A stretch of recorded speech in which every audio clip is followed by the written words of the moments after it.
Hey guys, welcome back to my channel Anamika রান্নাঘর। কেমন আছো তোমরা সবাই? আশা করব ভীষণ ভালো আছো। তোমাদের আরও ভালো রাখতে, প্রত্যেকের মুখ মিষ্টি করতে নিয়ে এসেছি একটা মিষ্টির আইটেম। আশা করব এই রেসিপিটি তোমাদের কাছে বেশ জনপ্রিয় হয়ে উঠবে। তো চলো বলে ফেলি আজকে আমি কী বানাচ্ছি। আজকে আমি বানাবো ক্রিমি ভ্যানিলা সিমই। সেমই অনেকেই খেতে পছন্দ করো না, তবে তোমরা যদি এই রেসিপিটি দেখো এবং বাড়িতে ট্রাই করে খাও, আশা করব তোমাদেরও এই সেমই খেতে ভীষণ ভালো লাগবে। আর যারা খেতে ভালোবাসো তারা তো অবশ্যই এটা বানাবে। একটু অন্যরকমভাবে এটা আমি তৈরি করেছি।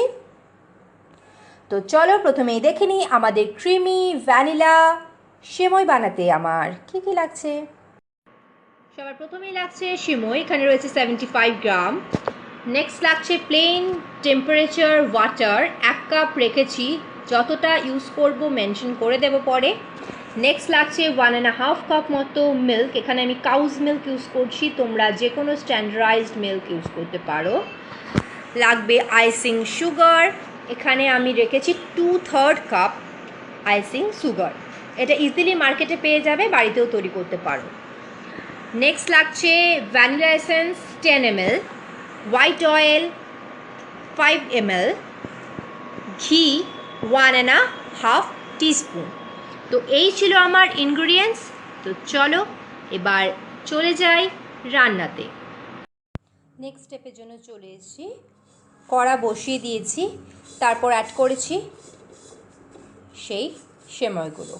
এটা একটুখানি রোস্ট করতে হবে হালকা করে, 1 মিনিট মতো এটা রোস্ট হবে। সঙ্গে থাকো, দেখতে থাকো। ফিরে এসেছি 1 মিনিট পর, এটা হালকা রোস্ট হয়ে গেছে। অ্যাড করছি আইসিং সুগার, এখানে আমি 2/3 কাপ ইউজ করেছি, আগেই তোমাদেরকে মেনশন করে দিয়েছি। এটা কিন্তু অ্যাকর্ডিং টু সেমই, ওকে? এটা কিন্তু বাড়িয়ে কমিয়ে নিতে হবে। যাদের সেমইয়ের পরিমাণ বেশি থাকবে তাদের অবশ্যই বেশি ইউজ করতে হবে। এবার এটা একটুখানি মিক্স করতে টাইম লাগবে, বিকজ এটা একদম ঝুরঝুরে মতো হয়।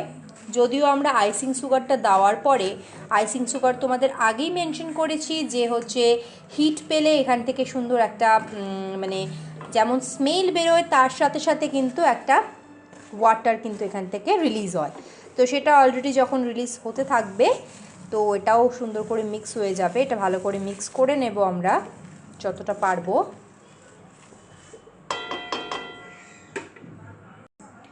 কিছুটা মিক্স করতে পেরেছি, সেটা মিক্স হয়ে গেছে। অ্যাড করছি 1.5 কাপ মতো দুধ। খুব লাইটলি করবেন যাতে নিচে লেগে না যায়। এটাকে ভালো করে মিক্স করে নেব।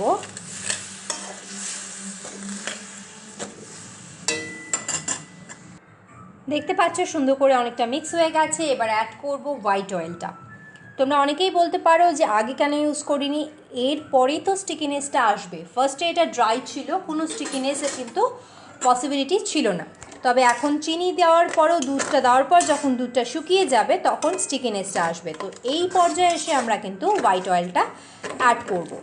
এটাকে একটুখানি কুক করতে হবে।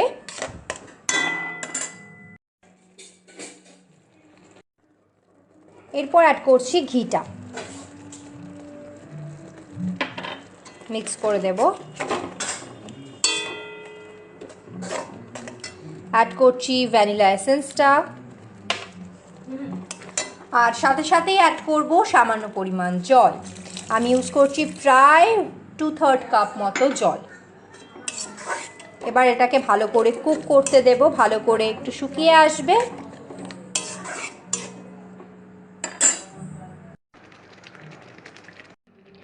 তো রেডি হয়ে গেছে, চলো এটা নামিয়ে সার্ভ করে ফিরে আসছি। আর আমার রেসিপি শেষে অবশ্যই শেয়ার করব আজকে টিপ অফ দ্য ডে। তো ফ্রেন্ডস, সার্ভ করে ফেলেছি আমাদের ক্রিমি ভ্যানিলা সিমই। আশা করব রেসিপিটি অন্যান্য রেসিপিগুলির মতো তোমাদের কাছে বেশ জনপ্রিয় হয়ে উঠবে। তোমরা অবশ্যই ট্রাই করবে, কেমন হয়েছে জানাবে। আর যদি ভালো লেগে থাকে অবশ্যই লাইক, শেয়ার, কমেন্ট এবং সাবস্ক্রাইব তো করতেই হবে ফ্রেন্ডস। আর নোটিফিকেশন পেতে বেল আইকনকে ক্লিক করে দাও। তো আজকের মতো এটুকুই। রেসিপির জন্য বাই। বাট অবশ্যই শেয়ার করিনি এখনও, যেহেতু অবশ্যই শেয়ার করব, কথা তখন দিয়েছি, শেয়ার তো করবই। তো চলো রেসিপির জন্য tata, thank you for watching and চলো শেয়ার করে ফেলি আজকে টিপ অফ দ্য ডে। আজকে টিপ অফ দ্য ডে হচ্ছে হানি নিয়ে। যাদের স্কিনে লাইটনিং এবং ব্রাইটনিং, যারা স্কিনকে করতে চাইছো, বিভিন্ন ব্র্যান্ডস ইউজ করছো, কোনো লাভ হচ্ছে না, তাদের জন্য বলছি তারা নিজেদের পরিমাণ মতো হানি নাও। 1 চামচ হয়ে যাবে টোটাল মুখে লাগানোর জন্য। 1 চামচ মধু প্রত্যেক দিন মুখটা ভালো করে ফেস ওয়াশ দিয়ে ওয়াশ করে নেওয়ার পরে লাগিয়ে ফেলো as a pack. 15 to 20 minute wait করো, নর্মাল টেম্পারেচার ওয়াটার দিয়ে তোমরা মুখটাকে ধুয়ে ফেলো। প্রত্যেকটা দিন করতে পারো, নো সাইড এফেক্ট কোনো। এটা হচ্ছে একদম ন্যাচারাল একটা এজেন্ট বা ন্যাচারাল একটা প্রোডাক্ট বলতে পারো। তো এটাতে কোনো রকম সমস্যা হবে না। প্রত্যেক দিন ইউজ করতে করতে এই মধুতে থাকে প্রচুর পরিমাণে লাইটনিং এবং ব্রাইটনিং, স্কিন ব্রাইটনিং করার এজেন্ট, যেটা আমাদের স্কিনকে খুব ভালো রাখে। তো তোমরা অবশ্যই ইউজ করতে পারো। কেমন হলো জানাবে। তো আশা করব টিপটাও রেসিপির মতো তোমাদের ভালো লাগবে। তো thank you guys, thank you for watching, by.